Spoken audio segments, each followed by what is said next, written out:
Hello friends, എല്ലാവർക്കും അർച്ചന ചേച്ചി LLB സീരിയലിന്റെ ലേറ്റസ്റ്റ് പ്രൊമോ റിവ്യൂയിലേക്ക് സ്വാഗതം. അങ്ങനെ ദീപ്തിയുടെ നിർബന്ധപ്രകാരം അർച്ചന ഒരു ഗൈനക്കോളജിസ്റ്റിനെ കാണാനായി ഹോസ്പിറ്റലിലേക്ക് വരികയാണ്. അർച്ചനയെ കാത്ത് അവിടെ ദീപ്തിയും ഉണ്ടാവും. പിന്നീട് അവർ രണ്ടുപേരും കൂടി ആ ഗൈനക്കോളജിസ്റ്റിനെ കാണാനായി പോകുന്നുണ്ട്.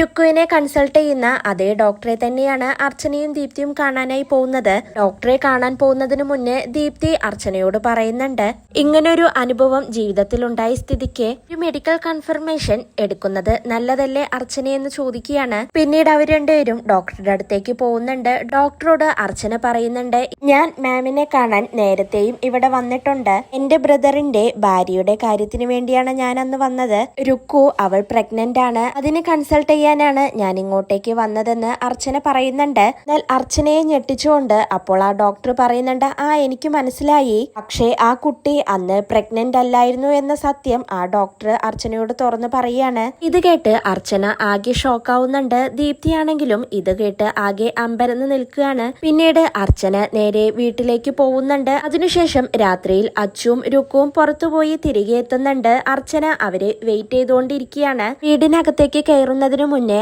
അച്ചുവിനാണെങ്കിൽ നല്ല പേടിയുണ്ട്. അച്ചു അപ്പോൾ രുക്കുവിനോട് പറയുന്നുണ്ട്, നമുക്ക് ഇവിടെയും ഒരു കള്ളം പറയണോ, അതിന്റെ ആവശ്യമുണ്ടോ എന്ന് ചോദിക്കുമ്പോൾ രുക്കു പറയുന്നുണ്ട്, ആവശ്യമുണ്ട്, എന്ത് ചോദിച്ചാലും അതിനുള്ള മറുപടി ഞാൻ പറഞ്ഞോളാം, അച്ചു ഒന്നും മിണ്ടാതിരുന്നാൽ മതിയെന്ന് രുക്കു അച്ചുവിനോട് പറയുന്നുണ്ട്. അതിനുശേഷം അവര് രണ്ടുപേരും കൂടി റൂമിലേക്ക് പോവാനായി നിൽക്കുമ്പോൾ അർച്ചന അച്ചു എന്ന് വിളിക്കുന്നുണ്ട്. അതിനുശേഷം അച്ചുവിനും രുക്കുവിനും ഒരു സംശയം തോന്നാത്ത രീതിയിൽ രുക്കു ഇപ്പോഴും പ്രഗ്നന്റ് ആണെന്ന മട്ടിൽ അർച്ചന ഓരോന്ന് അവരോട് ചോദിക്കുകയാണ്. എന്നാൽ അതിനൊന്നും മറുപടി പറയാൻ കഴിയാതെ അച്ചുവും രുക്കുവും നിന്ന് വെപ്രാളപ്പെടുന്നുണ്ട്. അർച്ചനയാണെങ്കിൽ അവരുടെ മറുപടിക്കായി അങ്ങനെ കാത്തു നിൽക്കുകയാണ്. ഇതോടെയാണ് ഇന്നത്തെ പ്രൊമോ അവസാനിക്കുന്നത്. നാളെ വീണ്ടും ഒരു കിടിലൻ എപ്പിസോഡുമായി കാണാം. Bye, good night.